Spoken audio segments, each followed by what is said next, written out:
चिंचाळे येथे भारतीय डाक विभागाच्या उपशाखेचे खासदार धैर्यशील मोहिते पाटील यांच्या हस्ते दिमागदार लोकार्पण। ग्रामीण भागातील नागरिकांना टपाल सेवा आणि बँकिंग सुविधा घरबसल्या मिळाव्यात या उद्देशाने खासदार धैर्यशील मोहिते पाटील यांच्या विशेष प्रयत्नातून वाडी चिंचाळे येथे भारतीय डाक विभागाच्या नवीन पोस्ट ऑफिसचे शाखा डाकघर लोकार्पण सोहळा काल अत्यंत उत्साहाच्या वातावरणात संपन्न झाला। या सोहळ्याचे उद्घाटन खासदार धैर्यशील मोहिते पाटील यांच्या हस्ते करण्यात आले। यावेळी पंढरपूर आणि मंगळवेढा विभागाचे भारतीय डाक विभागाचे वरिष्ठ अधिकारी व कर्मचारी मोठ्या संख्येने उपस्थित होते। ग्रामीण विकासासाठी दळणवळण आणि आर्थिक व्यवहाराची सोय होणं काळाची गरज असल्याचं मत खासदारांनी यावेळी व्यक्त केले। या नवीन शाखेच्या ब्रांच पोस्ट मास्टर म्हणून कुमारी सानिया नदाफ यांनी आपला पदभार स्वीकारला आहे।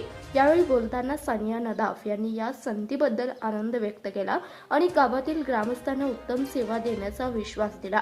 त्यांनी या कार्यासाठी पुढाकार घेतल्याबद्दल खासदार धैर्यशील भैया आणि समस्त ग्रामस्थांचे मनपूर्वक आभार मानले। या कार्यक्रमाला वाणी चिंचाळे गावातील सर्व अजिमाजी पदाधिकारी, प्रतिष्ठित नागरिक आणि ग्रामस्थ मोठ्या संख्येने उपस्थित होते।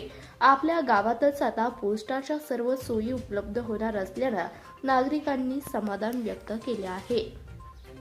धन्यवाद। पाहत रहा CBS न्यूज मराठी।